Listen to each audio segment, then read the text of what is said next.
Good morning. Happy Dyslexia Awareness Month, and welcome to the second webinar of our special series, Dyslexia, Lighting the Path to Literacy. My name is Judy Cohen, and I'm the current president of the International Dyslexia Association, Florida branch. On behalf of our entire board, I want to welcome you to this webinar, and thank you for taking time from your Saturday to join us. We are very happy to have Brooks Publishing and the Florida Association for Bilingual Education as our sponsors for today's event. Brooks Publishing has been very generous, and they decided to offer a literacy library to one lucky participant. In addition, they are offering a 20% discount code on many titles, including the focus of today's session, Literacy Foundations for English Language Learners, a comprehensive guide to evidence-based instruction by Dr. Elsa Cardenas-Hagan. For more information on this book and the website, please visit our website and view the discount code, which is FLIDA20. In addition, IDA Florida will raffle 5 copies of this amazing book. If you stay until the end of the webinar, we will announce the winners. If not, all winners will be contacted by email after the webinar, and you will receive your books through the mail. A few housekeeping notes: everyone is muted, but feel free to use the Q&A tool throughout the session. We will attempt to answer as many questions as possible. This session is being recorded and resource documents will be available soon. Today's session, Structured Literacy for English Learners, will provide information about evidence-based strategies and interventions for students who are both dyslexic and English language learners. Before we begin, I'd like to share a bit about our presenter. Dr. Elsa Cardenas-Hagan is a bilingual speech and language pathologist, a certified teacher, dyslexia therapist, certified academic language therapist, and a qualified instructor. She is the president of the Valley Speech, Language, and Learning Center in Brownsville, Texas, and works as a research associate with the Texas Institute for Measurement, Evaluation, and Statistics at the University of Houston. Elsa has spent the last 20 years working in national research projects sponsored by the National Institute for Child Health and Human Development and the Institute of Education Sciences. She is currently the chairperson of the National Joint Committee on Learning Disabilities, advisory board member of CORE, a past vice president of the International Dyslexia Association, past chairperson of the Texas State Board for Speech Pathology and Audiology, and past chairperson of the Texas State Dyslexia Advisory Board. In addition, Elsa has written many scholarly articles, curricular programs, and book chapters related to oral language and literacy development among English learners. She is the author of Literacy Foundations for English Learners, a comprehensive guide to evidence-based instruction. It is her hope that pre-service teachers will have the opportunity to learn evidence-based practices for teaching literacy to a diverse population of students. Speaking of pre-service teachers, I'd like to give a shout out to my students at FIU who are attending this webinar. So just want to let you know that our presenter has had some technical difficulties, and it may take a few minutes to get her with us, but it is my definite pleasure to introduce Dr. Elsa Cardenas-Hagan.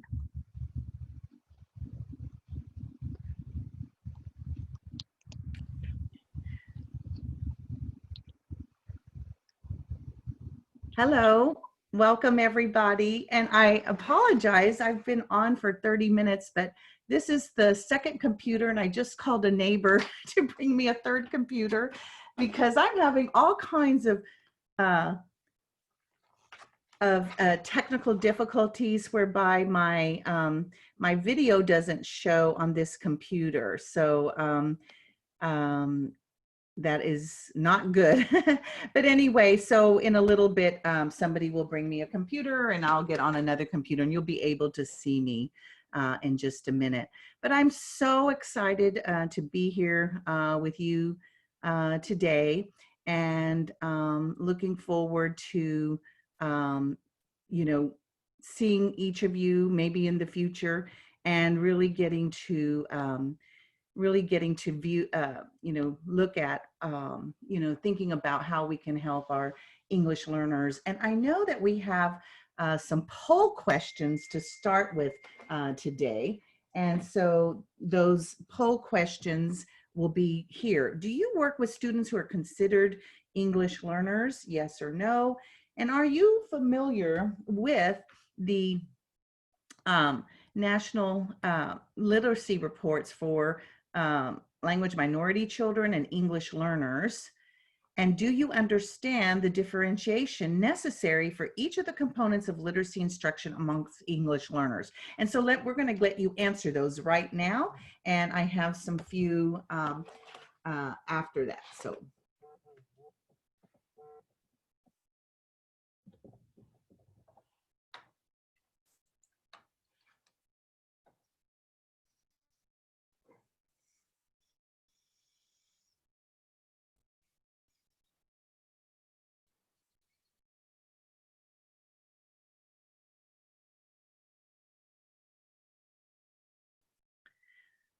So we'll just be waiting.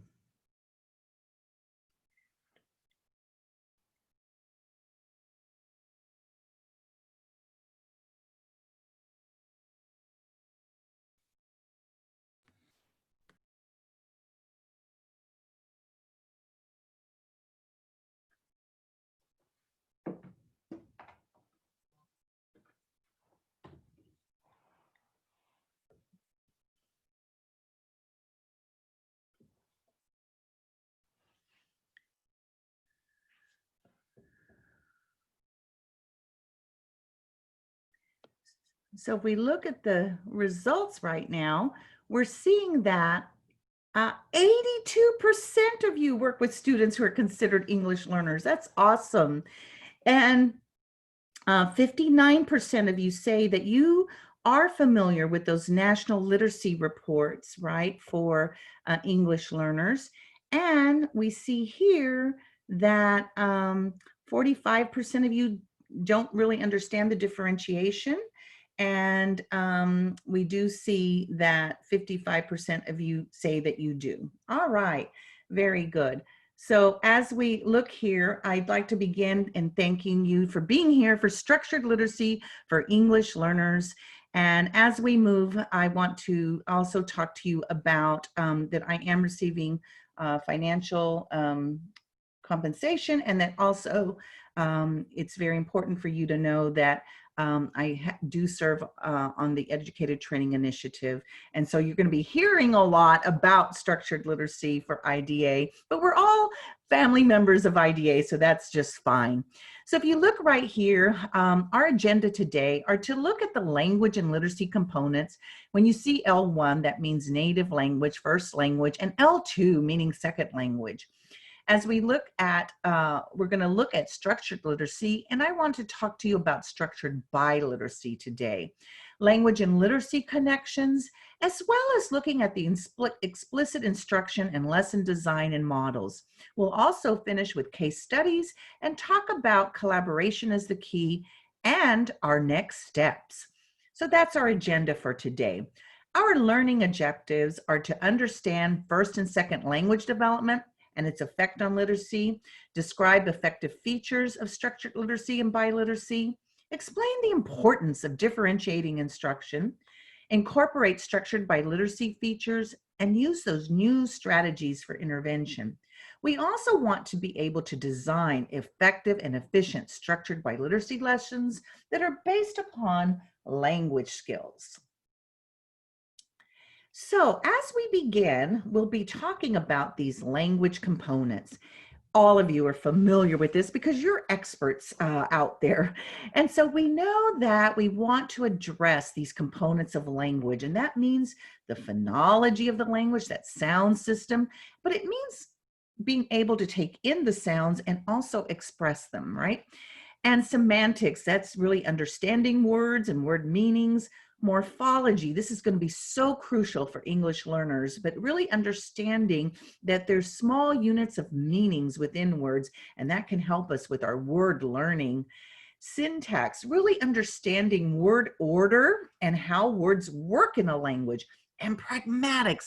English learners are going to need so much work on the use of the language and really understanding how this English language works and how it works within the context of the different kinds of audiences that you will have.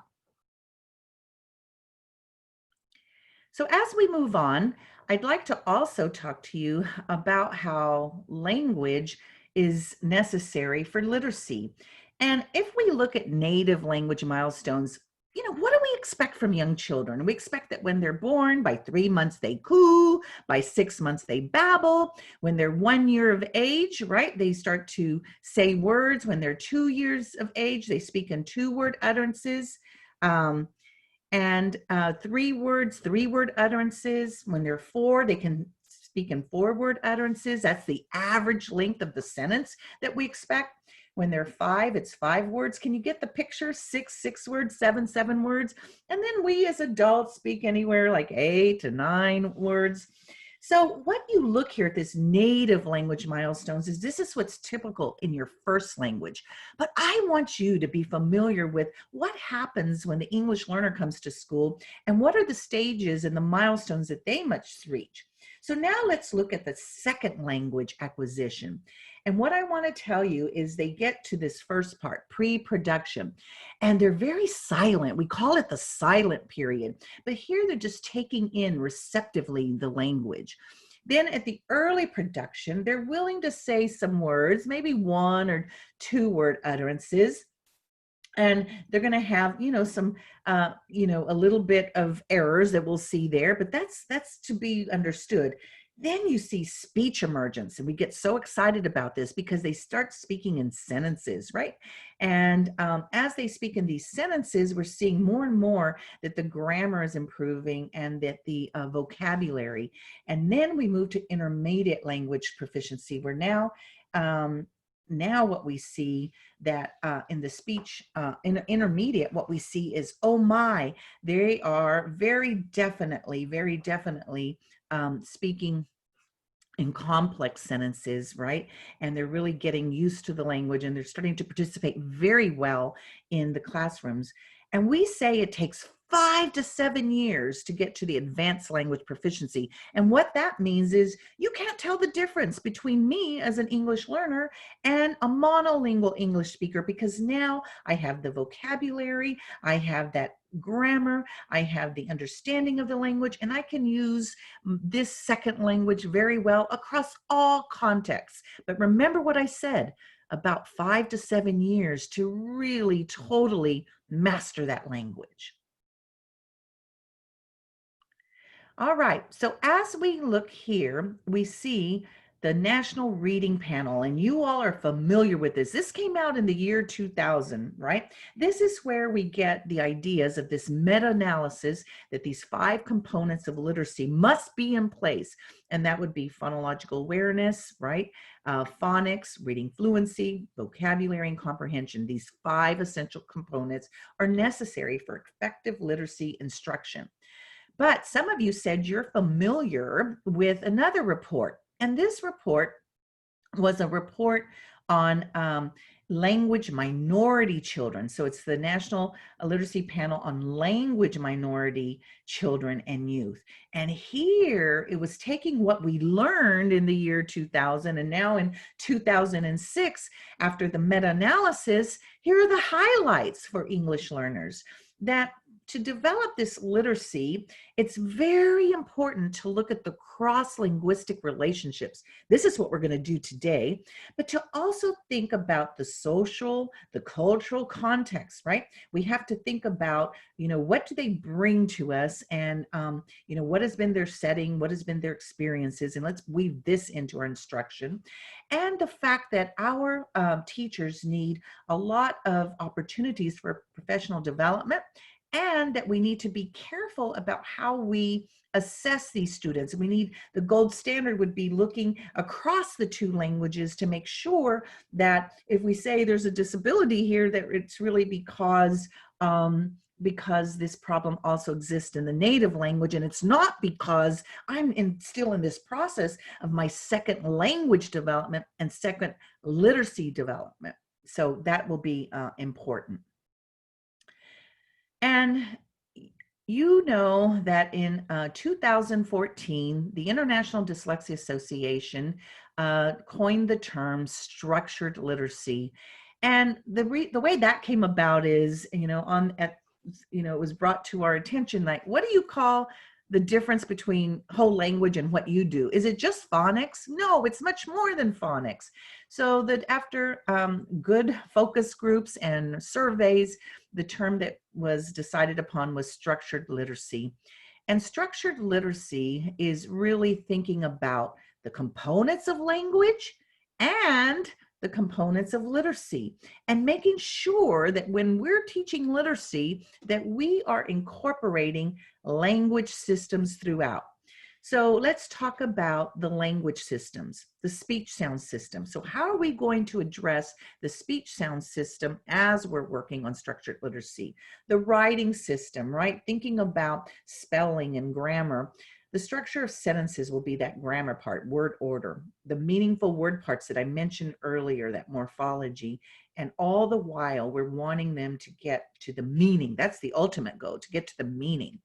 So structured literacy is incorporating the structure of the language, that phonology, orthography, syntax, morphology, and semantics, and using that for teaching literacy and understanding that organization of spoken and the written discourse for deep reading and effective written communication. Of course, you know, as you work with students who struggle with reading, that we also have to think about other aspects of cognition, such as attention and processing and reasoning and memory. So as we look at structured biliteracy, this is what I want you to think about. As we're thinking about children who are learning two languages, or some of our children are in dual language classrooms, structured biliteracy would be that, yes, I'm going to understand the structure of the language in two or more languages, and I'm going to use those cross-linguistic features that we know are so important for developing two languages. But I'm also going to bring in those cross-cultural features as a strategy. So I'm looking at the speech sound system in two languages, or even more if you want to be trilingual, the writing system in two or more languages, the structure of sentences in two or more languages, those meaningful word parts in two or more languages, and the meaning, those words and word understandings in two. But I also have to think about that organization in this new language and my native language. How does it work in oral form and in written form?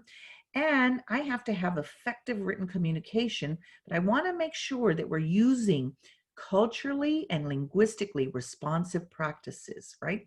While also thinking about all the cognitive processes that are involved in literacy acquisition. So that's how I describe structured biliteracy.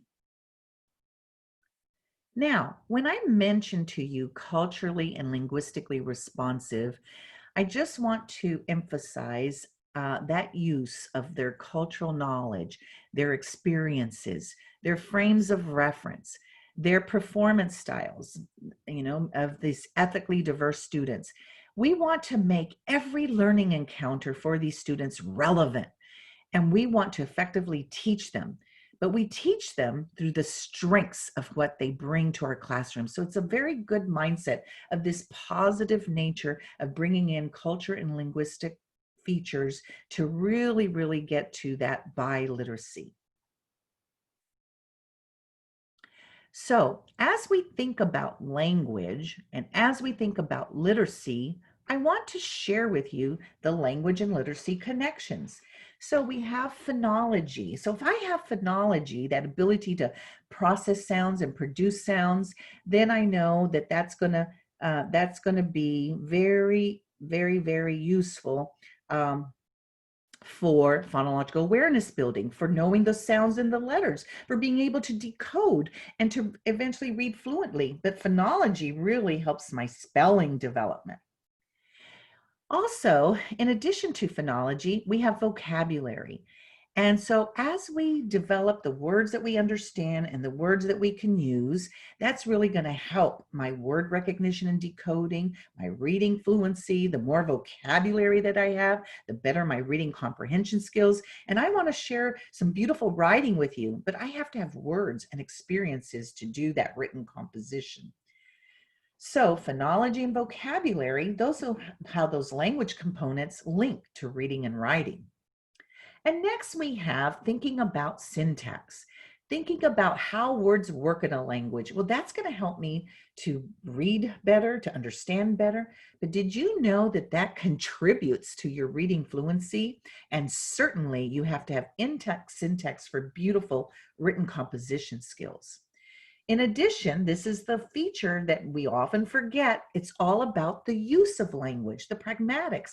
This is going to help me, right, in my listening and reading comprehension, help me to inference better, help me to be an active and strategic reader. And also when I'm writing, it's really going to help me to know my audience, right? So I need to understand that context, that culture, and my audience for reading and writing. And I do this through my opportunities of the use of the language. So language and literacy are connected.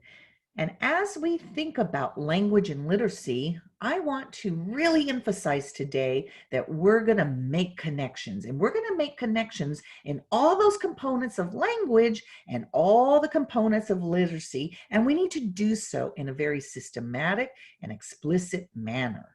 So today we're going to talk first about making connections by using the sounds and unfamiliar sounds whenever possible, and possibly using sound approximation to make that connection towards the precision of the English sound. Now, in the whole United States, the Spanish language is the most common language. So here you have some examples. It's close to 80% of our English learners in the whole United States speak Spanish at home. So let's look at what's the linguistic connection? What's the cross-linguistic connection? So here's some examples of the consonant sounds that are the same. B, the hard C sound, K, the D sound, D.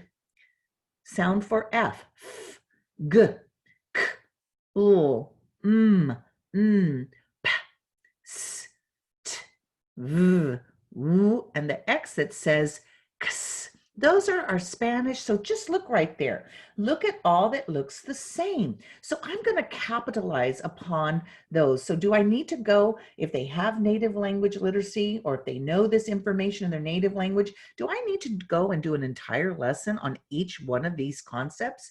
The answer is no. I need to teach how they're the same and really highlight that for our students. That's what's different about working with English learners in your interventions. All right, so we also want to talk about incorporating the unfamiliar sounds. Oh, there's so many sounds that are different in the English language. The English language has about 44 sounds. The Spanish language has about 22 sounds. So English has double the number of sounds than a language such as Spanish, right? And so we're going to talk about incorporating unfamiliar sounds. As we look, here's some examples. You know what sound is very challenging for English learners? The sound for the letter J, which says J. However, let's be strategic about teaching this concept in English. Did you know that the sound ch exists in Spanish and English, right? And what we could do with that is if you touch your vocal cords, we know that ch, our vocal cords do not vibrate. It's an unvoiced sound. But if we just use that sound and turn on our voice box, can you touch your throat right now? Feel your throat as it vibrates or doesn't vibrate. Say the sound ch to yourself. Your vocal cords did not vibrate. Put your hand on your vocal cords and now say j. This time they did vibrate. The only difference between these two sounds is voicing. So when I teach this challenging sound to the English learners, I can bring in their native language and teach them that if you have that sound in your native language, then you're going to have this sound in the English language. Another interesting point is that voiced TH sound. Put your hand on your vocal cords and stuck out your tongue and say, "Ugh." Did you know, and a lot of people who speak Spanish don't realize this, but when the letter D, the medial D of Spanish, occurs between two vowels, it's actually the voiced sound V of English. So that's why when children write father, when English learners write father as F-A-D-E-R, I tell them, good for you. That's the right sound, D, V. But we don't use the D, we use TH. Now, the Spanish vowel U is really the English oo, the long sound, as in moon. So there's another connection to be made. Oh, in Spanish, they trill the R. Rrr. In English, we do not trill at all. Rrr. So we need to work on that. But there is an R that we can make a connection. In Spanish, we have a sound that's called soft R. Do you know what sound that is in English? Soft R transfers directly to English. It's the English medial T and D when it occurs between two vowels, all right? So the soft R sound will be that flap. So I want you to say something like, can you say to yourself something like bottle, ladder, letter? We would use in Spanish the letter R because that's how we would say in Spanish words like cara, hora, pera. So sometimes when they write the word letter, L-E-T-T-E-R, they might write L-E-R-E-R. And you don't know why they used an R. They used an R because that's our sound for the medial T and D, which actually in linguistics is called a flap because your tongue flaps up and down. So here are some beautiful connections that you can make in your interventions with your English learners who are Spanish speakers.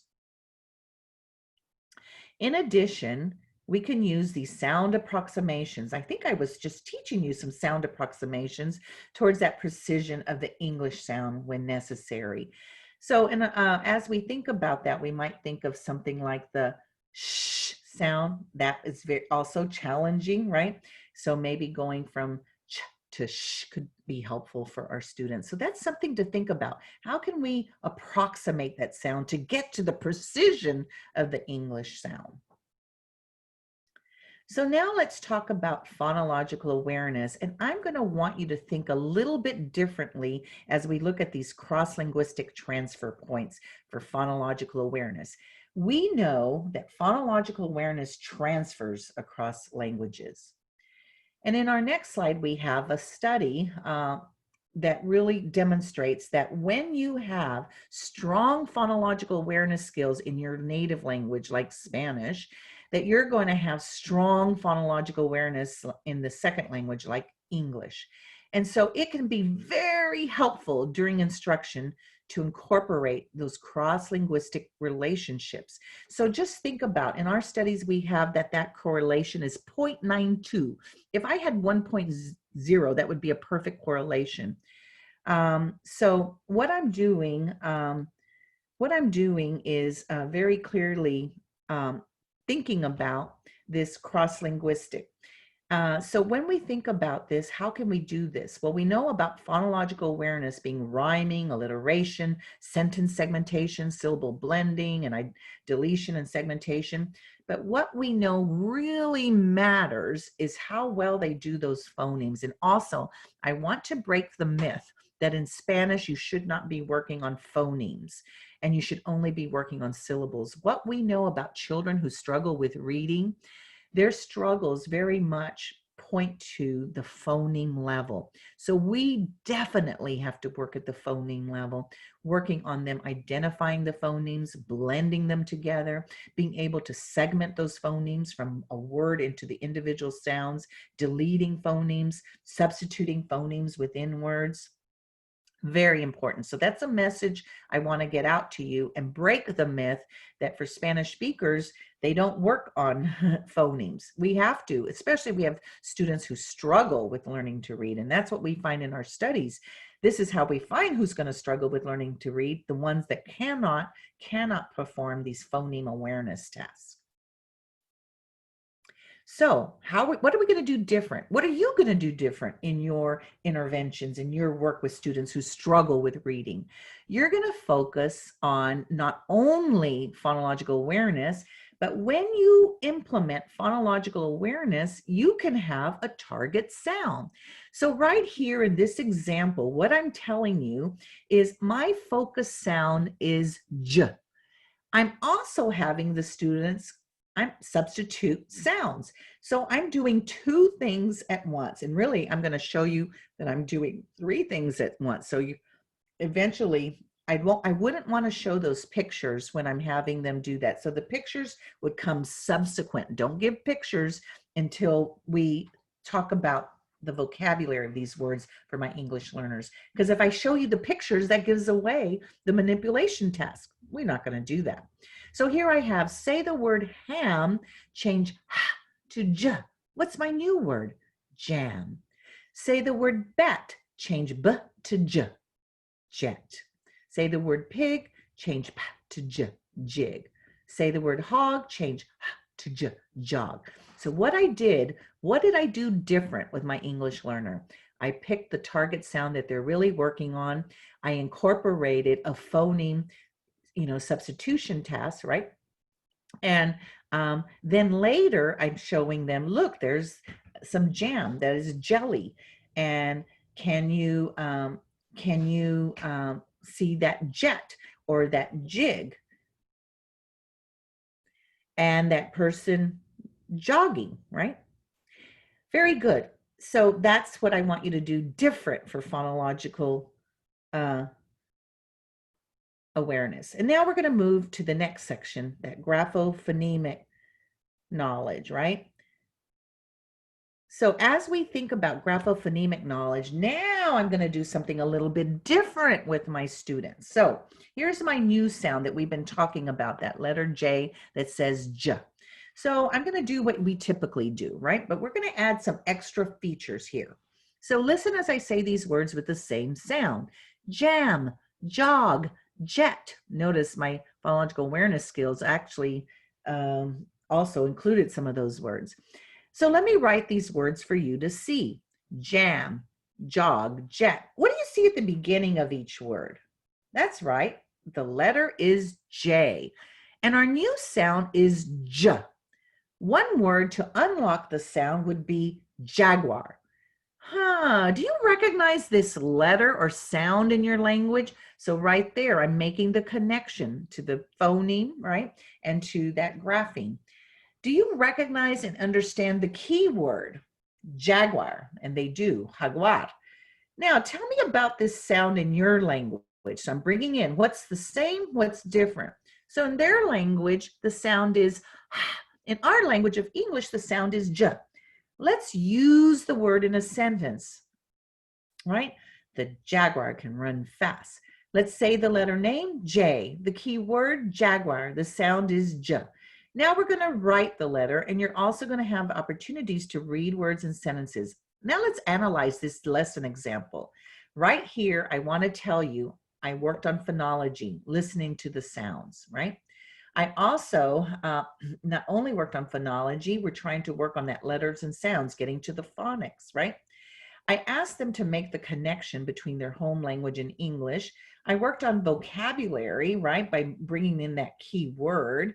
And I also had them work on pragmatics by using it in a sentence. So do you see that I brought in the components of language while I was doing some graphophonemic and phonics knowledge? That's what you would do different, making the connection. So this is what I did. I had them say 3 words that begin with the common sound. I had the students repeat the words. I had them determine what was the same, what's common. We discussed the formation of the sound, the features. I wrote that symbol. I had a discussion regarding what's the same, what's different in the native language and in the second language. And then I had students extend their knowledge by providing opportunities to read and write, right, with this new concept, right? And I'm going to try that when I do that to incorporate those culturally and linguistically relevant resources.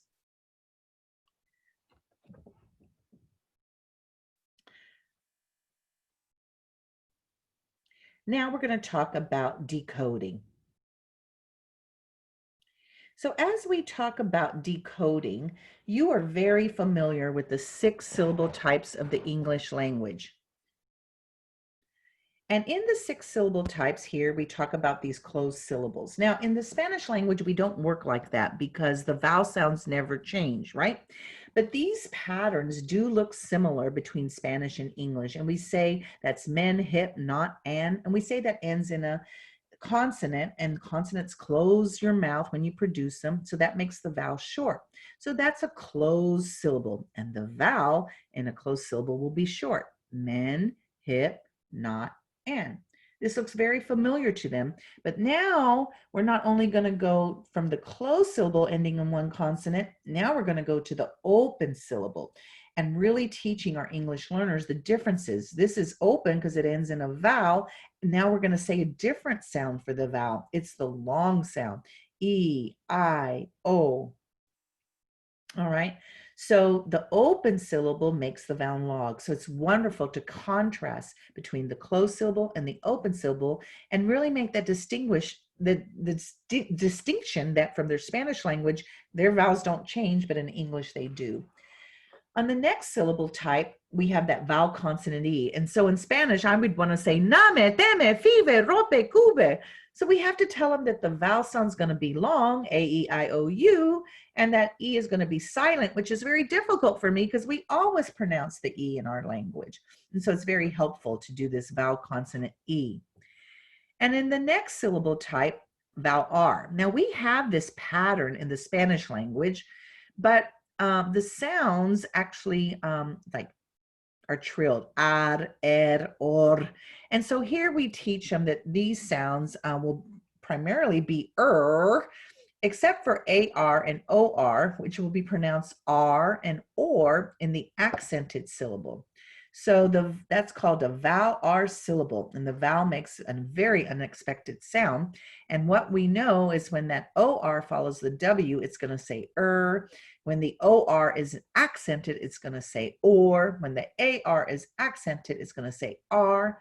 But if it's unaccented in a word like dollar, it's going to say And so that really helps the English learner to know about the accent patterns and when to say for AR, right? And when to say for OR by listening to the syllable that we emphasize, right? So when it's in the unaccented syllable will be when we say for R and when we say for OR. The next syllable type is the one, these we have to spend a lot of time on, looking at the 2 vowels together. Remember that rule? When 2 vowels go walking, the first one does the talking. It's only true 45% of the time. So this is something we're going to spend a lot of time with our English learners, teaching them the different sounds, like O says and O says oo. So this is a vowel pair syllable, and it has 2 adjacent vowels. And what we see with those 2 adjacent vowels, they make, so we have to treat each pair with care because they're going to make some different sounds. Now we see candle, sample, ankle, uncle, puzzle. Those are the final stable syllables. And these can also include shun and jun. And we're going to spend a lot of time with our English learners, but we do have shun and jun in the Spanish language, so we can make some connections. Of course, they're pronounced differently. So those are the 6 syllable types of the language. And one thing that I can do is I can show a word. I can show them the word, and I might say, okay, this is my first word. And as I click here, you'll see turtle. And I'm going to ask them, what kind of a syllable is that? And then they'll say vowel R. And then I'll say toll. And what kind of syllable is that? Final stable. On my next word, I might say something like, let's look at this word. Let's take it apart into syllables. For, F-O-R, would be vowel R, may, ends in a vowel, and shun, final stable syllable. And then I can have my next word, which would be migrate. My, where does that fit? Open. Great. Vowel consonant E. My next word is doctor. Doc would be under my clothes, and would be unaccented. So I said and my vowel R. Sweater would be vowel pair, the EA, and then my at the end. Very good. And I have one last one, care, vowel consonant E, and full. I could put this under vowel closed, and some of you might put it under final stable syllable as that suffix. So that's a very good activity. Then I'm going to have the students apply to reading. And what I'm going to do is I'm going to kind of help my boring reading practice, my decoding practice, and I'm going to incorporate phonology, vocabulary, grammar, and pragmatics. I'm going to incorporate language skills while I'm working with my English learners in decoding. So I have them first prepare row 1, right? Code those vowels if you need to. Let's go back. And then we're going to read jam, jet, jig, jab, jan. Very good. Students, if I look at that first row, which word rhymes with ham? Jam. Very good. Which words not only have the j sound, but also the a? Jab, jan. Row 2. Prepare. Code those vowels if you need to. Notice that CK. Ready, read. Jim, job, jack, jen, just. Let's read it with some fluency. Jim, job, jack, jen, just. Good job. Now, I'm going to ask you a question related to vocabulary and word meaning. Which ones of these words are persons' names? Jim, Jack, Jen. Very good. Which one is something that you do for someone and they pay you? That's a job. Very good. Next row, prepare. Code those vowels if you need to. Ready? Read them. Jet, jig, jan, jack, jab. Read it with fluency. Jet, jig, jan, jack, jab. Very good. Now I'm going to ask you a question related to grammar. Which one of these words can act as a noun, a verb, and an adjective? Oh, that's challenging. Maybe the word jet, right? You go on a jet. I'm going to jet out of here when we're done. And I have an inkjet printer or jet black hair. And the last one's just, jam, jig, jab, jet. Read it with fluency, just, jam, jig, jab, jab. Now this is pragmatics. The English learners need this. Okay, I want to, when I say I'm going to, if I was only kidding, I might say what? Just kidding. Or if I say that was a fair decision, that was just. So those have multiple meanings. So here you see jam, the picture of jam, and the picture of jamming to the music. I can do that too. And the traffic jam. Oh, this one had multiple meanings too that would help my English learners. So very good. And then the jet, right? And we talked about the jet on the airplane and the inkjet printer and jetting out of here. Nice job. As we move on, we're not only going to do those reading practices, but I'm also going to tell them about how they phrase and how they emphasize. So look at the sentence when I say Jen went on a jet. I'm emphasizing Jen. Or Jen went on a jet. I'm emphasizing the action. Jen went on a jet, right? Emphasizing that being on, and Jen went on a jet. So for our English learners, they're going to need a lot of work on really these kind of what we call the super segmental features of the language, you know, when we emphasize the noun, the verb, the object, right, or that preposition. All right, and as we move on, you'll see here that we will work with our English learners on fluency. And as we work on fluency, I want to make sure that we're bringing in phrasing, and you all probably do these pencil swings. So here's my reading passage, and I think it's going to be, be thinking about this English learners and their ability to really work with our students. So they may not understand what they're reading in this new language, so don't assume that their reading fluency will improve their comprehension. They'll need extra work, right, on phrasing, expression, vocabulary, and oral language.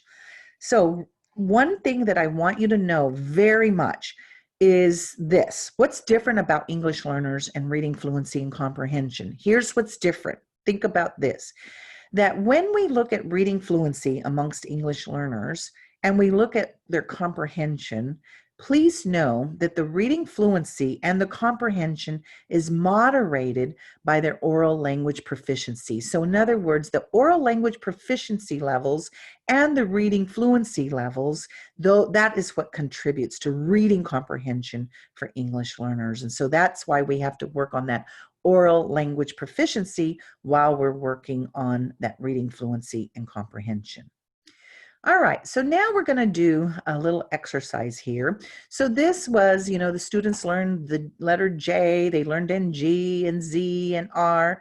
And so now we're going to apply what they've learned. But notice my pencil swings here. I really want to help the English learner understand the phrasing of the English language. So right here on the pencil swings, I have Jim makes rings for his job, and then they can practice after me. Jim makes rings for his job. The rings are for men and women. Jim rubs the rings with a cloth, and then they would read, Jim rubs the rings with a cloth. Jim is content with his rings. Zach is an artist. Zach makes red pots with zigzags. Zach is content with his red pots. Rosa sings songs for her job. Rosa sings songs at the zoo. So when we're working there, we're seeing, I'm giving the model, they're reading and repeating it, but we're really teaching them about the phrasing in this new language of English, which will be so important. And then of course, we're going to have to be thinking about the meaning. As we're working on decoding and fluency, we will then next work on meaning. So having them follow along and making it multisensory by having them follow along and actually make the pencil swings as they're listening first to me, and then as they're ready to read and practice and do repeated readings, really working on phrasing would really help the English learners. So next we're going to talk about vocabulary, and this is an area that English learners lag behind their monolingual English speaking peers, right? And so what we want to do is we want to have some word learning strategies for our English learners. The word learning strategies would be something like cognate awareness, morphological awareness, making connections, and having those multiple opportunities for use. So as we move on, we're going to be thinking about cognate awareness. In cognate awareness, this is the ability to identify words from other languages, and they share similar spellings and meanings. And I want to give you an example here. Look at this word canoe. It's spelled the same way in English and Catalan. Look at canoa, spelled the same way in Spanish, Italian, and Portuguese. Can you identify that word canoe in French and in German? Looks similar, doesn't it? So cognate awareness is that ability to identify the similar spellings and words and similar meanings. So as we think about cognate awareness, I'd like to practice with you on this lesson. So let's look at this lesson. And here's what I was talking about, transportation. So it's very helpful to work with cognates around and centered around a theme. So here's my theme of transportation, and I'm going to find cognates, and you can look online and see if you've got those cognates. So here I see auto, right, in English, but in Spanish that's auto, tractor, tractor, train, tren, canoe, canoa, helicopter, helicóptero, right? So as we think about that, look at the similarities, similarities in spelling, right? And so we want to, I don't have to speak the Spanish language to find these cognates. You can do this work, you can do it, but this is going to be so important. It's one of the best word learning, well, there's two good word learning strategies, cognate awareness and morphological awareness. Those are the two best word learning strategies for English learners. So now let's look at how we can incorporate this. So the word is canoe in English. Say the word, students, canoe.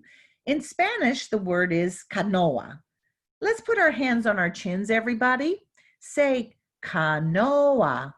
You don't speak Spanish, but how many syllables was that? Canoa. 3. Your mouth opened 3 times, 3 sounded vowels. Say the word canoe. Put your hand under your chin, canoe. How many syllables are in the English word? 2. How many sounds in Spanish? n, o, a. 5. How many in English? K, n, u. 4.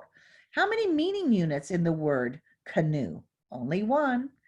So let's discuss the meaning of the word canoe. So here you'll see at the top the picture of my canoe, this, vehicle that I'm using on a lake or a river, and it's long and thin, and I manually get around by using those oars. Let's look and compare it to the ship, which is very, very large, right? And the ship has many passengers, and you're not able to. Only a captain can control that ship. So is the word a noun? Canoe. Can it be used as a verb in English? Do we going to canoe down the river? Maybe. Can you use the word in a sentence? And can you describe this? Let's describe the similarities and the differences in the spelling. C-A-N-O-A versus C-A-N-O-E. So as we look at that, we see that canoa, right, has that A at the end, and canoe has the E, and that's different. But now I just want you to look at what did I do. Let's look at the phonology. I had them talk about the sounds and the syllables. Let's look at the vocabulary. I had them talk about the meanings of the word, right? Let's look at the morphology. We looked for meaning units. Let's look at the grammar. I talked about whether it was a noun or a verb. Let's look at the pragmatics. I asked them to use it in a sentence. So I incorporated language skills once again while I was working on this cognate with Spanish and English and trying to increase their vocabulary, but I increased that meta-linguistic skill by thinking about all the components of language. All right, so as we move on, we also know that as students learn to read, they have to be taught to attend to the smallest units of sounds to decode and to the morphemes to understand the meanings of new words. And so we have here thinking about those morphemes. Remember, I talked about morphological awareness, right? So as we move on, we'll see that thinking about the morphology is going to be very important. So here are some examples of Spanish prefixes and English prefixes, Spanish roots and English roots, Spanish suffixes and English suffixes. We have so many of these, right? So look in Spanish, anti, English anti, ex, audi, audi, phono, spells differently, P-H-O-N-O. Ista in English, that's ist, and itis in English, that's itis. So those are connections that we can make. So here's a sample lesson for morphology. So we're going to learn a prefix today. A prefix is found at the beginning of a word and can change its meaning. Say these words: bilingual, say them to yourselves. Bicycle, say it to yourself. Bi-monthly. What did you hear that was the same? That's right, you heard bi. Let's look at the words as I write them. Bilingual, bicycle, bi-monthly. Now look at the words. How did I spell bi? That's right, B-I. Do any of these words look familiar to you from your home language? Tell me about this. Yeah, bilingue, bicicleta, bimensual. If you speak 2 languages, you're what? Bilingual. Something that you pedal and has 2 wheels is that's right, bicycle. If you do something twice per month or every 2 months, what? Bi-monthly. So if you think about bi, what can it mean? 2. If you do something 2 times a week, bi-weekly. 2 times a year, bi-annually. Do any of these words exist in your language? Bianual, bisemanal. That's right. Let's create a word wall for our word parts to include prefixes and roots and suffixes. And every time you listen, right, to people talk, and every time you read, we're going to add some words to our word wall. So as we go to bilingual, bi-monthly, what I want to also point out here is that I had the students think about the phonology, the sounds that they heard. I had them think about the vocabulary, the meanings. I had them think about the the parts of speech. I had them think about the pragmatics and the vocabulary. So this is something that you can do with your English learners as you teach these word parts, making those connections to their native language. Now we'll move into comprehension. And as we think about comprehension, this is the ultimate goal of reading. So what I want to tell you and what I want to share with you, and I write about this in a book, Multisensory Teaching of Basic Language Skills by Dr. Birch and Carricker. And what I've done here is called 3PV3RQ. And what I did was, this is a way that I helped myself to remember the evidence-based reading comprehension strategies that we know of from the National Literacy Panel Report on Language Minority Children and the National Reading Panel, right? So the National Reading Panel talked about like 8 evidence-based strategies and spoke about incorporating those and using multiple strategies. So I put this together to remind myself of how to bring in those multiple strategies for the ultimate goal of reading comprehension. So here are my 3 Ps. The purpose, so we start with what's the purpose of what we're going to be reading so that they can hone in and focus, right? I prepare connection. The second P, because I want to bring in that background knowledge and see what my English learners understand and what might I need to, help them in front load. Like what do I need to teach them about the subject? The P for prediction. Can they make predictions from the title or from some of the, different outlines? The V, vocabulary. Which words am I going to have to really explore with my students so that they can get to the comprehension of the text? So that's my 3 Ps and my V, the vocabulary. And then I have my 3 Rs. The first R is having them read, and I have them read more than once. So they're going to read it, and I want to make sure they can read it, but we're going to read it, for really that fluency and comprehension as well. So I will do some repeated readings. Then we'll do a review with our students, really exploring the content of the passage to make sure that they're understanding it. And here's very important, and it's called retelling. And one of the things in one of our research projects, we left out the retelling because we were trying to save time. And the students did much better when we added in the retell than taking it out. It really solidified their comprehension. So my 3 R's are to have them read for accuracy and fluency and comprehension. We do a review with them, and then I have them really solidify that by retelling. And then I get to the cues, questions, and I'm going to have them answer explicit and implicit questions, but I'm going to do something else that we know from the National Reading Panel, question generation. And I typically ask questions that are very high level questions. So now let's go to our passage. And this is what I just want to show you. I'm going to go through the 3 Ps. Remember, this was just a passage that I had shown you before. So today, and you've been studying about transportation and learning different sounds. And this week we've been studying the jobs that people do. So the purpose of our reading is for you to practice reading and also to understand more about jobs that people do. If we look at the title, can you make a prediction from the title? Artisans. It has the word art in it. And which we know the person who makes art. Tell me about a time when you've created art, right? What do we consider art? And they might say, I drew a picture, or I made a pot out of clay, something like that. Or I actually can sculpture something. That would be fantastic. So I did the purpose, right? I did the prediction, and then I prepared the background knowledge. And now the vocabulary. I want to explore a word with you, and the word is content. This will be challenging for my English learners because that word content, when you emphasize the wrong syllable, it will change the meaning. So we're going to say content, students, where they accent the second syllable. If I say content, that means your materials and your belongings, but content means happy, satisfied. And so we would explore that.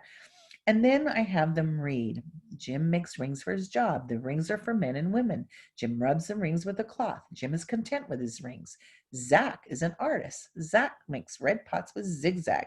Zach is content with his red pots. Rosa sings songs for her job. Rosa sings songs at the zoo.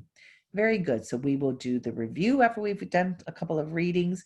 Now, the person that makes the rings for his job is Jim. What would you say? He's making rings, and the rings are for what kind of people? Men and women. What does he do with the rings? He rubs them. That's right. And it says he's content with his rings. What does content means? Happy. So he's happy with the rings that he made. Zach, what does he do? He's an artist. What does he make? Red pots with zigzags. Good. And it says he's also content with his red pots. So that means he's happy. Rosa, what does she do? That's right, sing songs. Where does she sing those songs? At the zoo. Good. Now what I want you to do is retell the passage to your partner. So they would get with their partner and retell, and then I would ask the questions. And then not only would I ask the questions, but the other thing that I'm going to do is I'm going to have them not only answer the questions, but I'm going to have them generate. So what might be a question that can begin with why or how? And sometimes the students will say, well, why is Rosa singing songs at the zoo, right? And why doesn't it say that she's content with her job like it says for Zach, right, and Jim? And sometimes they might ask, like, well, how do you make pots? Or what could we deduce is the job of Jim? You know, what is Jim's job? What is that called? A jeweler, right? So I'm not going to only have them answer the questions, I'm also going to have them generate. And typically the ones I want them to generate are those higher level questions of why and how. So I just modeled for you 3PV, 3RQ, and how we can put it all together to make sure that we're bringing in those 8 best evidence practices that we know of for working with English learners and reading comprehension. All right, nice. So I added this on written language, and I just want to talk to you, and I'm not going to go into depth because we don't have time today, but we go from listening to speaking to reading and writing, and written language is very challenging for English learners. And let's think about, how do you get good at writing? So what's that written language overview? All right, so on this next slide, what I want to show you is, what does it take to be a good writer? Well, first, I've got to generate some ideas, right? I've got to have some background knowledge to share those ideas. And I need great vocabulary words. And I want to translate that background knowledge and what I know onto print. How do I do that? Do I have the words that I need? Can I actually write those out? Or can I use a keyboard to do those? Can I spell these words? If I want to say so much, but if I can't spell them, that hinders my writing. Can I write those sentences, in the right order so that they're grammatically correct? Do I know the capitalization and punctuation rules of the English language? Do I know how to form those sentences to form those paragraphs? And can I make those paragraphs cohesive? And do I know my intended audience and the message that I want to give them? All right. So here we have a writing sample. The writing samples from this English learner says, it was a stormy day. And this was from a picture. The little girl name is Sandy.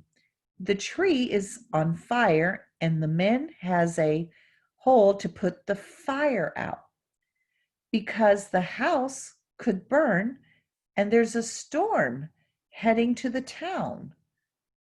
People are going to their home because the children could get sick. So let's look at that writing sample. You see that there's, I think this student has, ideas about what was in the picture. The student is forming sentences, right? But I want a way in which I could look at this writing sample, the student's writing sample. So let's go to the next slide. And this is something that I adapted from Suzanne Carricker. And we're going to look at the kinds of errors. And so a level 1 would be that there's a random string of letters in the writing and they're out of order or they're missing in words.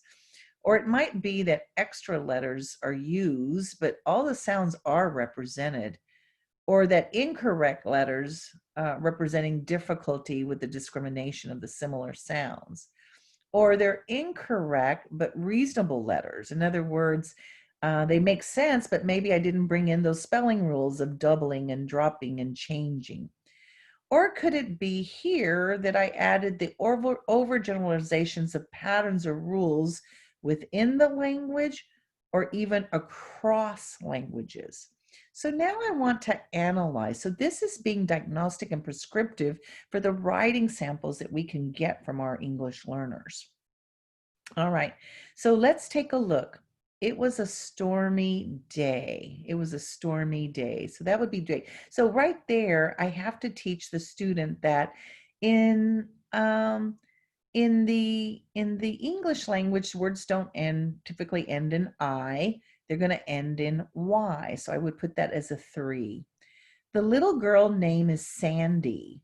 All right, so I need to teach about the doubling the medial consonant and that final stable syllable, little, L-E, right? And what about the possessive? The little girl's name is Sandy, right? Here it says the tree is on fire, right?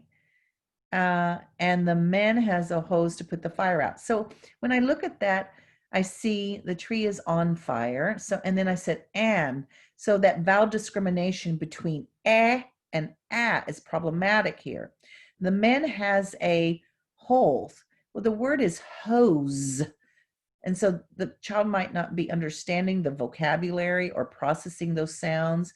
And I need to work on the grammar. The man has a hose, and we said to put the fire out. That's using Spanish grammar instead of saying, to put the fire out, right? How would I say it? Oh my gosh, I'm an English learner too. To put out the fire would be English. I was having trouble to put out the fire, right? So here's vowel discrimination, vocabulary, phrasing, and grammar goals. So here, because the house could burn and there's a storm heading to the town. So I want to teach the spelling and I want to teach words like that because, but notice here that AU, ow. We say AU for us in Spanish is OU, ow, right? And so house, right? I use my AUs. I was using Spanish knowledge for English. So I need to teach the differences. And then I need to teach contractions, there is or theirs. And then heading, that D and T, heading, and that EA, the vowel pairs. And look at the word town. Well, that would be good, ow, but we need that OW. So I need to teach words with OW, like brown, right, and down and town. And here I have people are going to their home because the children could get sick. So how about those high frequency words, right? Like because and people. And what about the forms of there? Everybody has trouble with that, right? THERE, and that we used that earlier, or THEIR, right? Or THEY apostrophe RE. So they need work on that. And then the discrimination here, all right? Because they could, right? And so could would be a nice high frequency word to get to learn. But look, could, not processing that, using T instead of the D, could. And then that final CK and that one syllable word. So teaching that. So right here from this writing sample, I could use that, rubric to really see what kind of errors. And look, I see a lot of 2s and 3s, don't I? So that's really good. And so then, so I want to move on to, getting to a higher level, but I see 2s and 3s are there. All right.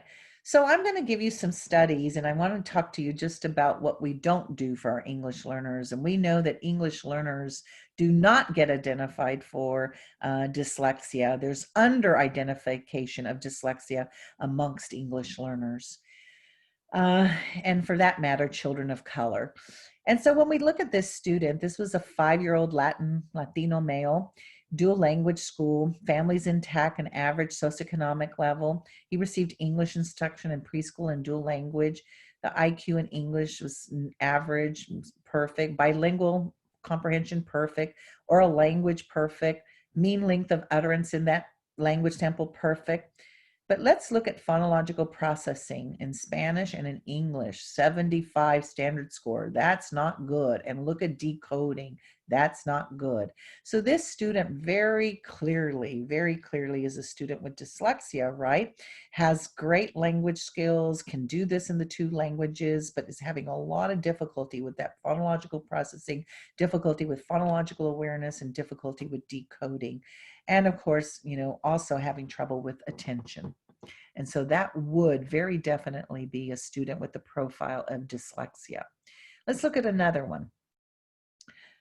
So here was what we did with the student in general education. He received speech intervention for that phonological processing, inclusion 1 time per week, and then lots of professional development and grade level planning meetings and school leadership meetings and parent meetings to really work with them on that phonological processing disorder, that dyslexia, and the attention. All right.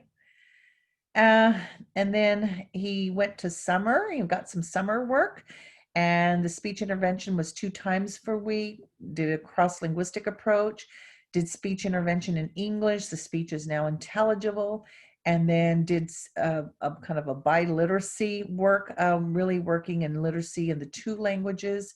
His reading increased significantly in Spanish, and then that English reading is emerging. And this is a current case study for you that I am currently working with. All right, let's look at this 8-year-old. The dad has dyslexia, and they received immersion. So he was in English all 5 years. And English and comprehension seemed to be a problem with that verbal comprehension at a 70.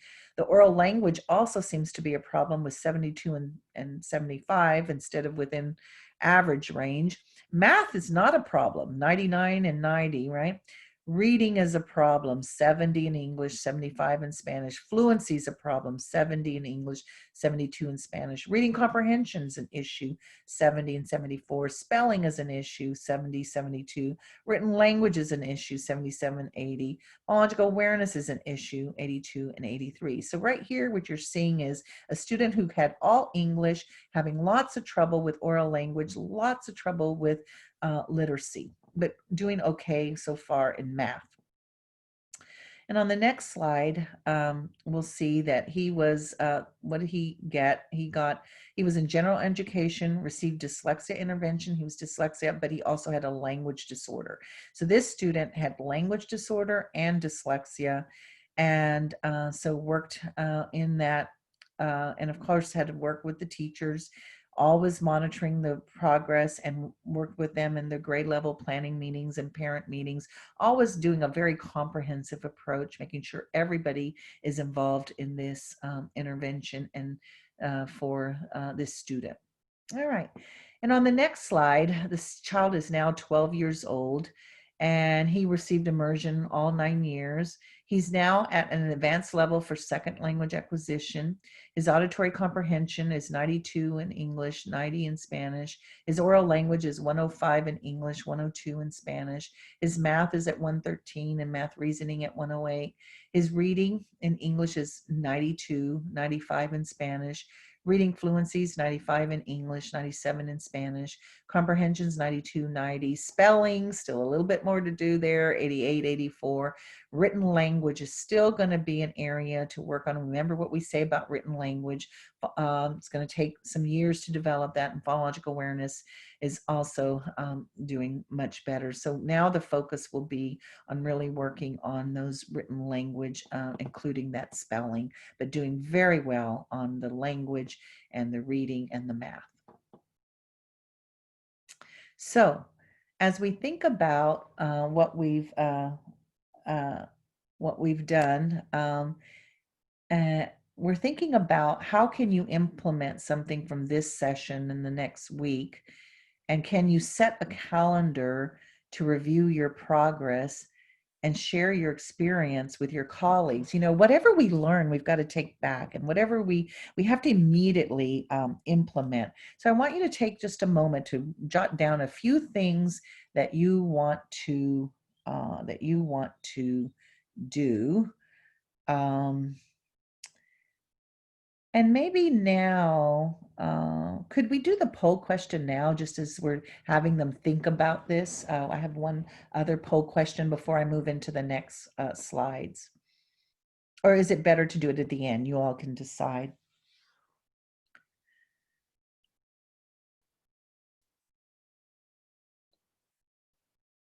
All right, so we'll move. Oh, there it is. Will you incorporate some of the evidence-based literacy strategies for English learners that were described in this session?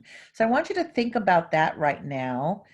And then I want you to think about what those will be. So tell us yes or no.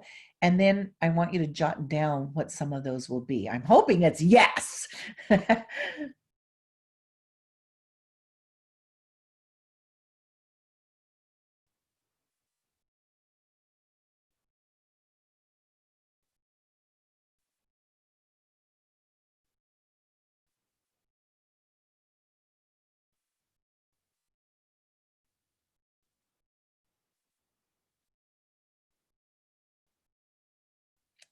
So we'll wait to get some of those results.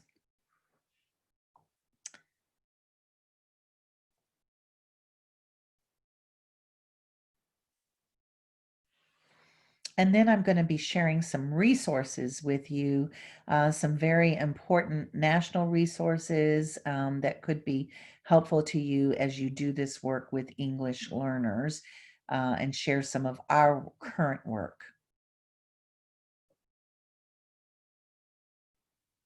Okay, so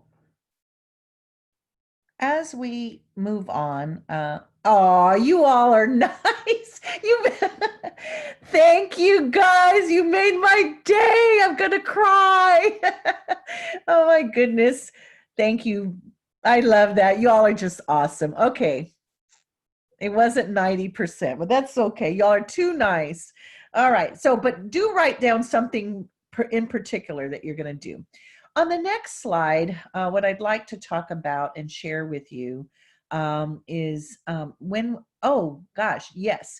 So and I saw that Brooks has been so wonderful with partnering with IDA Florida. And so you saw in the beginning that I have this book, Literacy Foundations for English Learners, a comprehensive guide to evidence-based instruction. And it's really getting the knowledge you're going to need to help English learners develop strong biliteracy skills. And so a lot of what I've said today is in this book with, great details. But I do have some exciting news. The state of Pennsylvania, the patent, they're going to sponsor I think it's a 10-week book study, and I believe they're going to be inviting. So I'll share with IDA Florida when that comes about. So if you get the book and you want to do a book study with me and all the authors of the book chapters, that would be something really fun to do. And we'll be doing that starting in January. It's January through the beginning of March, and it's going to be once a week in the evenings. And so that'll be fun. And I will share with Florida IDA when that's going to happen, because it'll be great fun to do this book study. All right.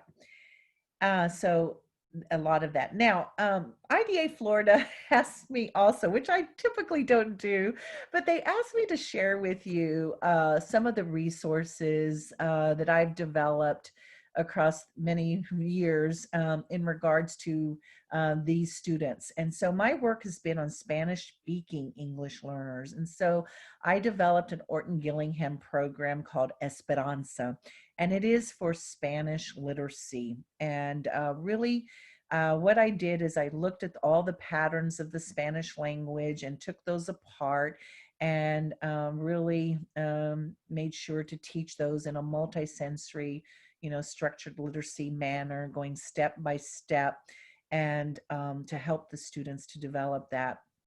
And as we help them to develop that Spanish literacy, then I developed how you transition them into English with what's called WELLS, the Working with English Learners second edition. And what the idea there is, what was really beautiful when I designed Esperanza in 1996, it's now in its 8th edition.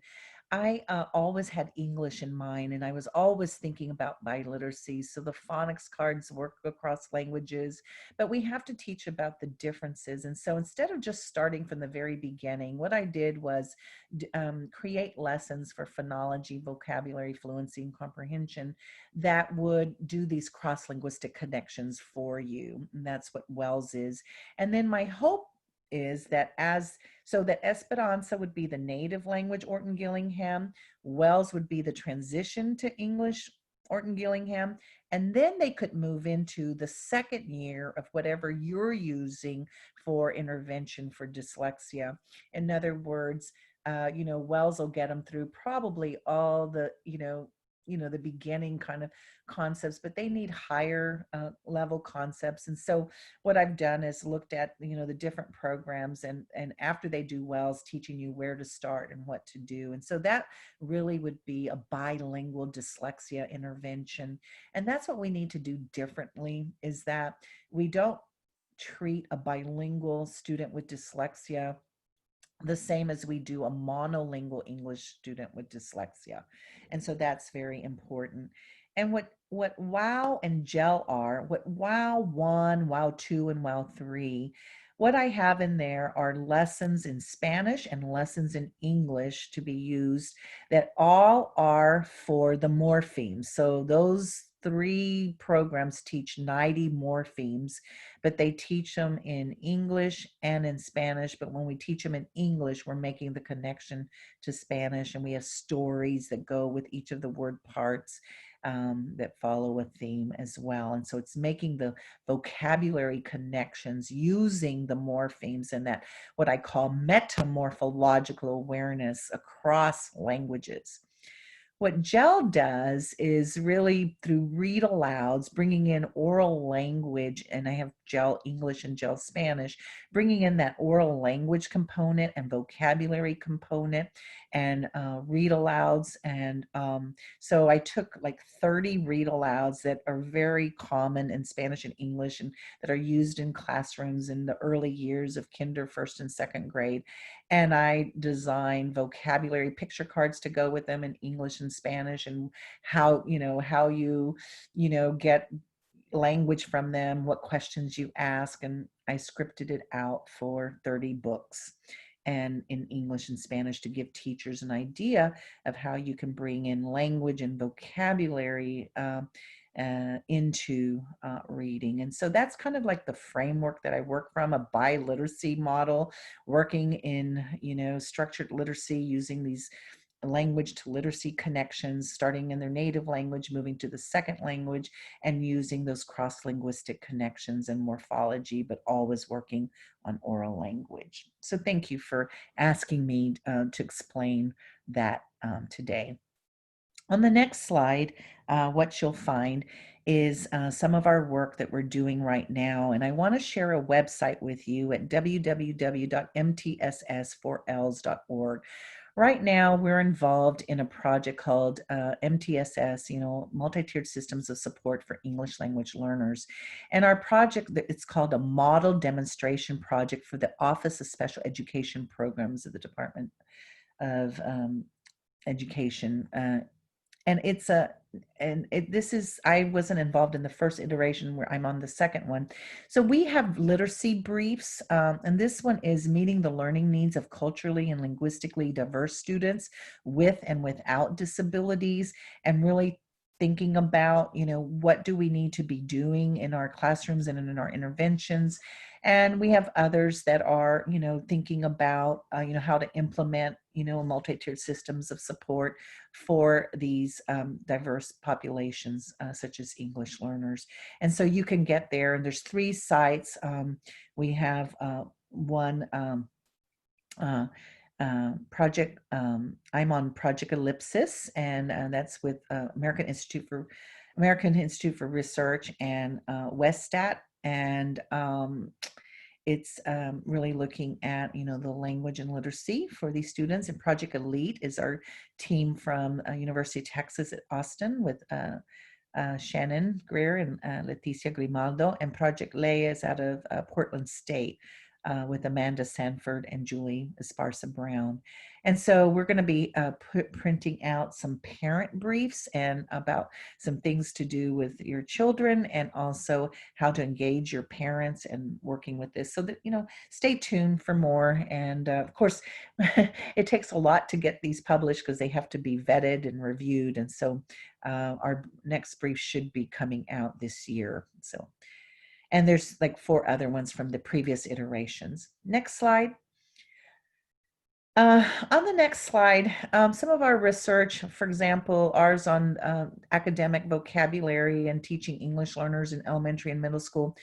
The Institute for Education Science practice guides are there for you in English and for working with English learners, for working with reading, for working with math. And you can trust the Institute for Education Sciences and the practice guides. And it really just typically these will give you 4 or 5 key ideas, such as this one, to teach academic vocabulary words using oral and written language, and lots of opportunities, and extend it to writing, and do this in small groups. And so some of our studies are in these practice guides that you can read about, but it really puts together what do we know, which studies. On this one, there was only 9 studies included, and we were one of the 9. So it just goes to show you there's a lot of research out there, but not enough that has the gold standard that's required by the Institute for Education Sciences. So you can trust these IES practice guides, and they have so much information. And so I recommend that you do that and go to the IES practice guides. And the next slide, what you'll see is another, this is from the National Academies of Science, Engineering, and Medicine. It's a consensus study report on promoting the educational success of children and youth learning English, the promising futures. And you can get that at nap.edu. And this is really, putting together what do we know and where are we going and what works. And once again, another national emphasis on English learners. Okay, so whatever you do may seem insignificant, but it's most important that you do it. Mahatma Gandhi. Teachers make the difference, and you make the difference. And so I turn it over, and thank you, and I turn it over to IDA Florida. Hi, Elsa. This is Frank, IDA's Vice President. Would you like to do some question and answers? Absolutely. Live, and I can read them to you. Also, Sure. if participants want to raise their hand, we can maybe do a little live Q&A if that's okay. Thank you. Okay, so one of the questions that we got during the during your presentation was when students, you were having the students do the different activities, reading across like a bingo board with the J's, with the jam and the J. I see. Yes. So one of the participants asked, can you do it like bingo and give words that will match or something similar? Then they read off when they have bingo, just thinking of ideas. Yeah, that's a great idea. I love that idea. Yeah. Another question comes from, I teach students who are bilingual. The native language is Tamil, and the second language is English. I'm not able to bring a relationship and background knowledge between the 2 languages as you do it in Spanish and English. Any insights on it?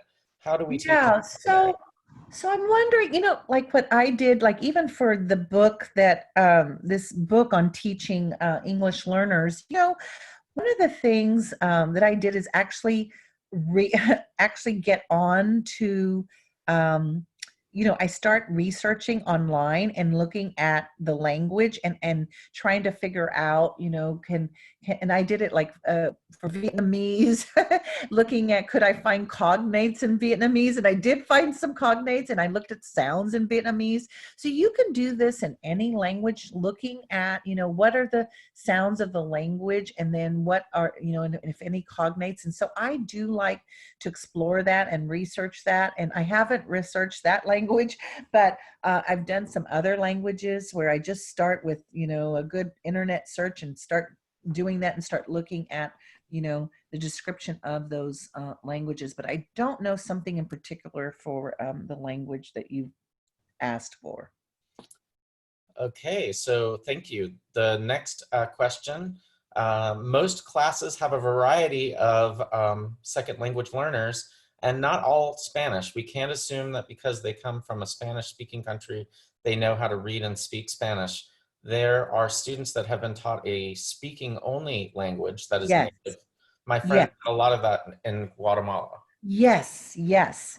So you are absolutely right. So depending on, and that's what we find where I live too, that, you know, the language is more, it's oral, and they either haven't had formal instruction or they had trouble in their native language. So, you know, some decisions have to be made. And so I always want to find out what's the context of what's going to happen for them in their school. So, you know, is the school going to do something where they're working on dual language, or and whether it's one way or two way, or is the school going to do immersion where they're only going to be working on English, or they're only going to be doing like ESL? So I think those are very important questions. So we have to think about the context in which they're going to be instructed, right? And then, so like, let's say they're only going to do English. So then I'm only going to work in the English language. And, but what I can do is, you know, maybe make connections to that oral. And as they're, so here's that example. Remember that case study that I showed you about the little child that was in Montessori? I mean, he could not learn to read in English. And then he started the dual language program, and I started teaching him in Spanish, and then worked on that in English. And it was the Spanish language that unlocked the English literacy for him. He's now in first grade. And I started working with him when he was 4 because he had a phonological processing disorder. And so then I fixed that. And then I said, you know what? I think the student's going to have trouble with reading, because oftentimes, you know, children, when they have trouble in listening and speaking, that puts you at risk for reading and writing. And so I had to really match what was being done. But what I found was the native language was what supported him and helped him to read in English, right? And so I think you have to look at the context, and you have to make decisions with the input from the teachers and the school leaders and the families about, do I take an approach of doing it more like only English with some support, native language support, or do I really look at a biliteracy model for that? But good point. Yes, we find that to be true, that a lot of oral language and not enough opportunity for literacy in the native language. Thank you. We have another question. What if a student does not have strong background in their first language? I think you kind of just answered. Yeah, I think that, yeah. For example, the family did not teach the child to speak the native language, and the child did not even begin to utter sounds until age 3. Do you begin English language instruction only? Right. Okay, so that's more asking of, well, okay, so once again, I have to ask a lot of questions, and we work with our families in this. So this, you know, so my question is this, and I know, so this little child that I'm telling you, this is like a perfect example about some very careful decisions that had to be made. So the family spoke Spanish at home, and in the school, initially they were only doing English, and then they went into dual language, like 50-50, where it was half the time in English and half the time in Spanish. And I was like, oh my gosh, okay. So I had only been working with him in English for the speech sounds, right? And then they moved into this dual language. So then that's when I began a biliteracy approach with him. And then I started to find that when I started to work in the native language with him, that he was doing much better with literacy there. And then that launched for the English. So I think you have to ask questions about, number one, where will this 3-year-old be, right? Is this 3-year-old, well, you know, what is the setting going to be for the 3-year-old, right? You know, is the setting going to be where they have opportunity for native language, or is it going to be all in English? Even so, if it's going to be all in English, then I'm going to work at English, but I'm also going to try and bring in that, some of these sounds, exist, and work with the family on, teaching them, and hopefully the family's bilingual and biliterate, because sometimes we work with families that don't speak English. And so, that poses some challenges as well. So I always look at the context, look at where what's the setting going to be, and I try to match my language of intervention to the language of instruction of the school. That's what I try to do. All right, Dr. Hagan, we have about 4 more questions, if that's okay with you. Sure. Okay, so next one is, can a reading specialist who doesn't speak Spanish use WELS? Yes. Okay. The answer to that is yes. So really, WELS is in English, but what I've done is just taught you, hey, these are the connections. Ask the student, do they know this? And see what they answer you, and tell them, yeah, you're right. You don't have to pronounce it. Do you know that? Yeah, you're right. Yeah, so no, you don't have to speak Spanish to do WELS. All right, the next question is, which of these programs would you recommend for the instruction of ELL, Spanish native language, that do not exhibit dyslexia? And what are the choices? Maybe the ones that you were discussing, perhaps. Oh. So which ones could help Spanish literacy?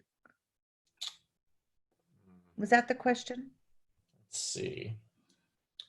Let's see. So Esperanza works on Spanish literacy. Right. So if the person who asked that question wants to raise their hand, I can allow them to talk. Okay. Okay.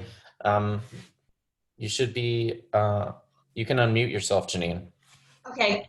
I work with Gen Ed students to teach their Spanish speaking as a native language, to teach them English. Would any of those programs work? None of them exhibit thus far any issues for interventions. Oh, okay. So you're teaching, what grade level do you teach? 4th and 5th that are literate in Spanish mostly. Oh, they're literate in Spanish, and you want to teach them, well, I think what I would do, I could possibly work, and what is their English proficiency at this point?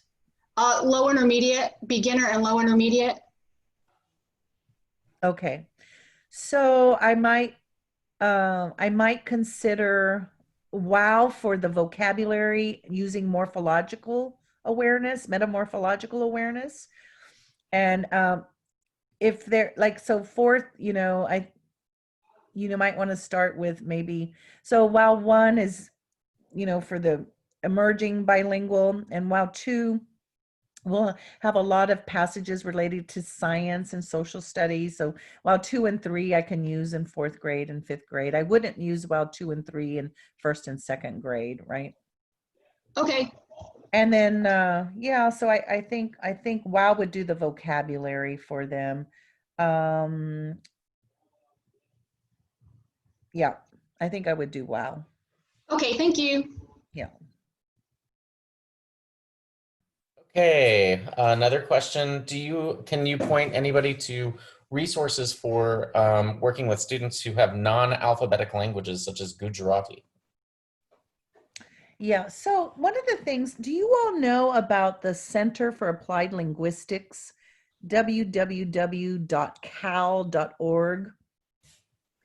And the Center for Applied Linguistics, they have worked worldwide. So I would see if at the Center for Applied Linguistics, they have some of this information for some of these other languages.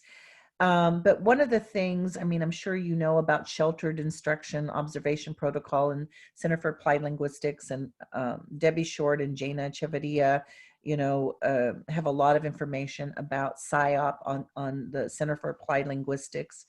The other thing, I didn't point out to you, shame on me. I should have put in a website on Colorín Colorado, Color in COLORN, Colorado.org. It's the Reading Rockets, but for English learners. And on there, we have videos and webcasts on English learners. And I do one on assessment on that website. And so it's called Color, C-O-L-O-R, Color In. And that's colorín for us, Colorado.org. So it's with Reading Rockets, but it's like for English learners. And in there, you'll have so much information that might also address some of these issues. So I think Center for Applied Linguistics and Colorín, Colorado, ColorIn, Colorado.org. Yeah.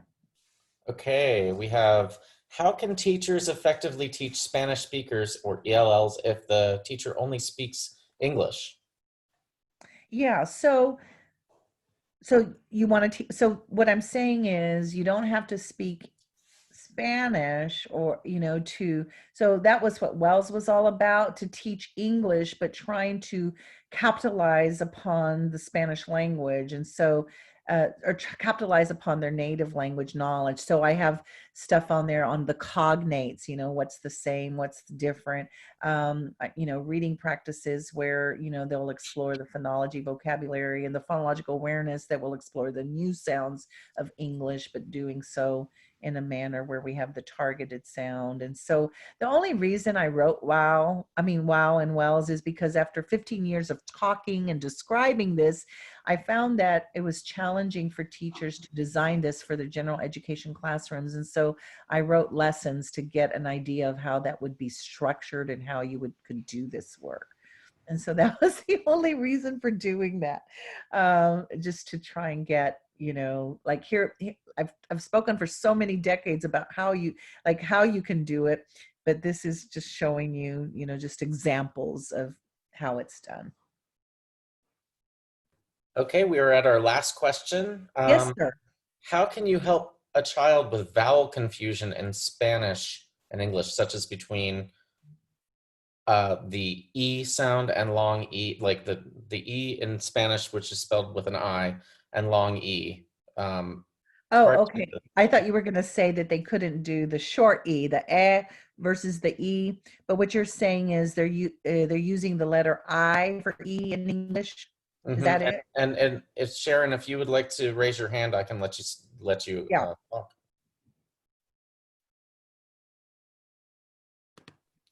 Okay, Sharon, you can unmute yourself.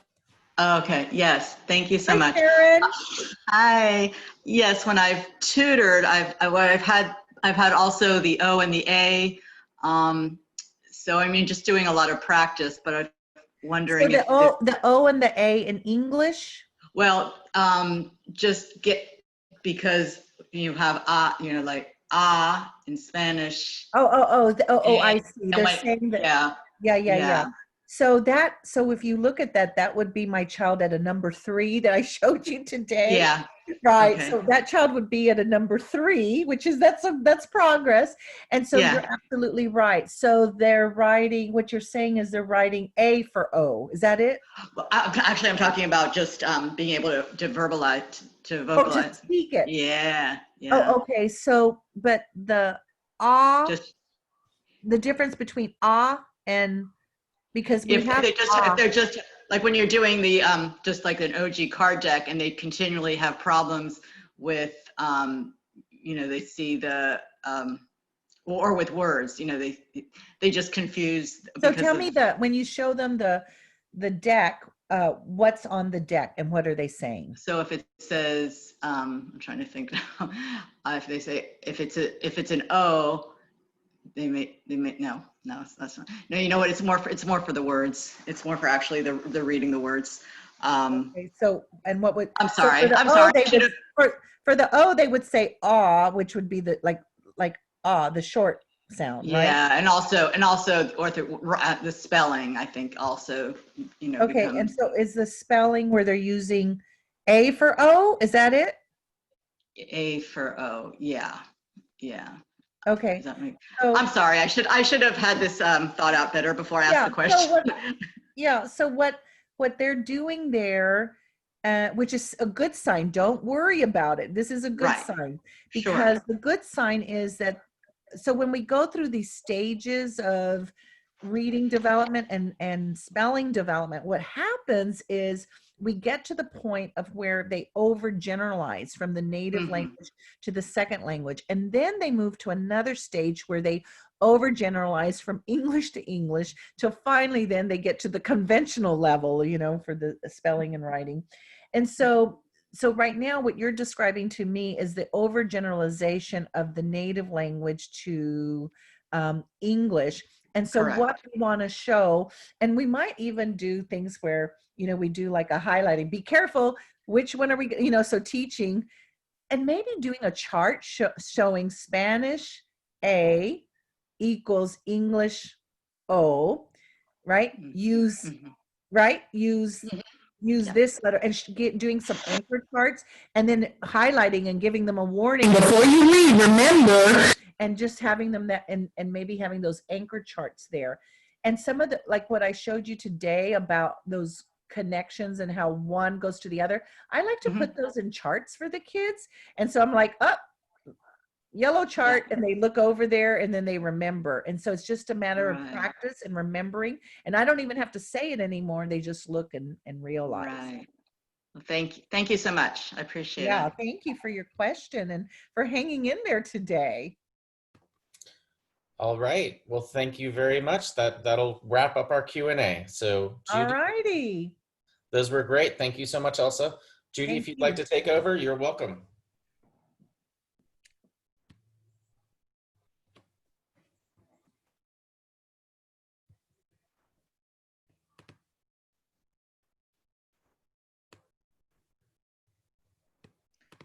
I think she's muted. Yep, Judy,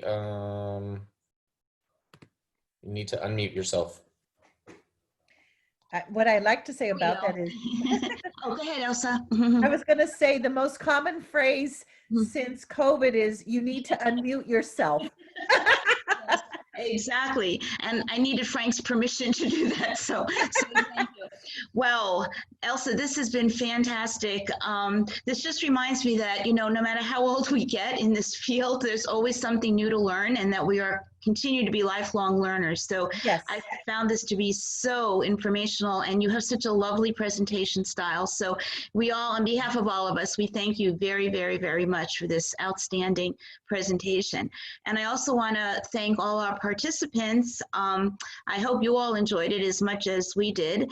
And it was a little stressful at the beginning, but it all worked out fine, which, you know, teachers were flexible. So thank you everybody for your patience and understanding. And I just wanted to say a couple other reminders. Next week, there will not be a presentation, but on October 17th, 2 weeks from today, Jessie Stife and Cassandra Murphy-Atkins will be presenting an overview of Dr. David Kilpatrick's book, Reading for Success. And we will also have some raffle giveaways for that book, and then that will be followed in maybe 3 to 4 weeks on a book study. So I'm so glad. I'm going to definitely register for your book study, Elsa, but I love book studies. Good. There are a few others, and I'm glad you mentioned Patton, because they're doing some outstanding work and along with the Reading League. So I keep telling my students that, you know, these are such wonderful opportunities that we can get now for free. So I said, if COVID gave us one thing, it's this wonderful opportunity to learn so much without paying, you know, conference fees, costs, which is so, you know, sometimes difficult. So that's been great. And the other thing I wanted to mention is that IDA Florida branch is having a membership drive. We're calling it 520 by the end of 2020.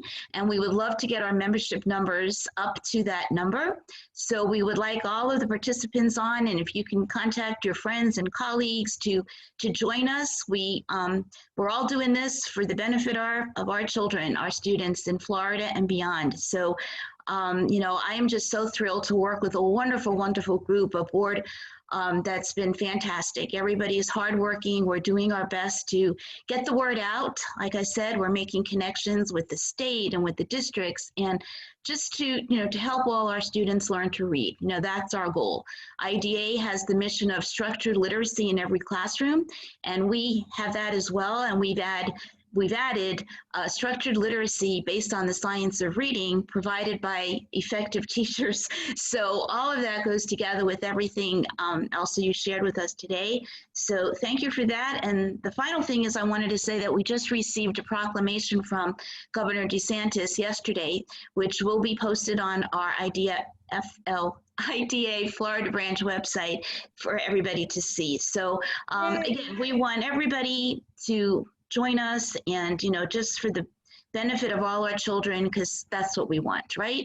Whether they're English learners or just students with dyslexia, we want everybody to learn to read and be successful, productive citizens. So with that, I just want to say thank you once again to everybody. Thank you for your participation. Have a wonderful weekend, and hope to see you all on October 17th. So thank you. Have a great weekend. Bye. Bye-bye. Bye. All right.